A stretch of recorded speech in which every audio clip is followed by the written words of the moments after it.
It is now 11:23 on this Friday night. We're on about 7 minutes late tonight because of the Olympic stuff. Matt Wintz told me he's usually asleep by this time if he's at home. All right. I know he had his birthday yesterday. He's a day older now. Come on, old man. Get with it. Listen, I get a glass of tart cherry juice. I don't know if you guys are into that stuff. I get a glass of that. 30 minutes later, I'm out. It is fantastic. And then the kids wake me up another 30 minutes after that. What are you putting in that tart? Just tart cherry juice. I'm telling you, relieves muscle pain. I don't think it really does, but they sell it that way to you. It's on the bottle. Wow. It's good. I'll bring you some. I'm telling you, you guys will be out in half hour. We can't do it before the newscast.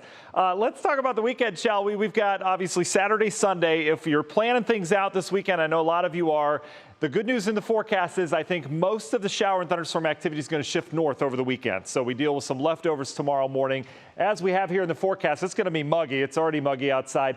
Can't rule out isolated storms in the afternoon, both tomorrow and Sunday. But again, I think the bulk of that will be away from us. As you'll see here in the forecast, we're up near 90 tomorrow. And then I think we hit 90 or greater on Sunday, as long as we can squeak out some sunshine. We've had some hit or miss downpours pretty much all evening long. This is going to continue tonight. Good downpours now once again heading through the Jefferson area, stretching down towards New Lyme. This will get over towards Andover, Dorset, Kingsville, up towards Ashtabula, Plymouth Township getting some rain right now. We've got another batch of rain heading into the islands now, Sandusky areas of Erie County. No lightning with this, just some good downpours, maybe a little wind gust or two, nothing severe with that. Let's go big picture view across the country. The true heat is just down towards our south. We're going to tap into that as this boundary lifts north, but out towards the west, this is going to be national news over the next couple days. These are your highs on Sunday out towards the west coast, 90s.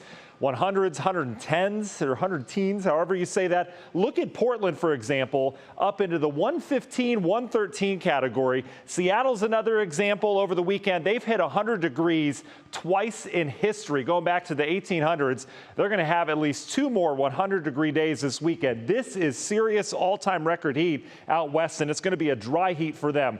Why do I talk about that? Why do I spend 30 seconds on that? Because that's driving our weather pattern. The big ridge out west causes a trough in the plains, and that is pulling up all this Gulf of Mexico moisture, and it's going to be downright tropical around here over the course of the next 7 days as it looks right now. Look at the thunderstorm activity out towards our west. They've had a couple spin-up tornadoes with this.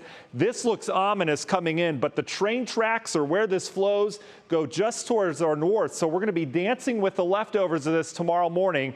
Can't rule out some of this escaping the train tracks, but you look at where all the flooding is, it's west of us. So planning out your weekend, best chance of rain, I think, are the morning hours tomorrow through about midday and mainly off towards the north where those train tracks are.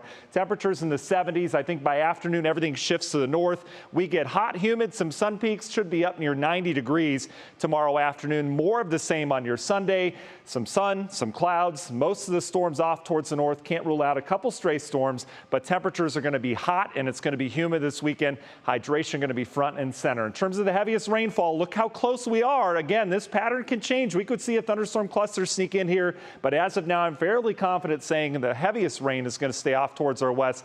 They're going to have some flooding rain out there as well. Look at the humidity sticking with us, no pun intended, all the way through next week. Not going anywhere anytime soon. Union Home Mortgage 7-day forecast. Isolated storms Sunday, Monday. Next week, we get back into that train track pattern again. So we're dealing with storms all the way through your July 4th holiday. In fact, I'm going to dry us out just after July 4th as of now. Stay tuned for that. We'll be back with sports after the break.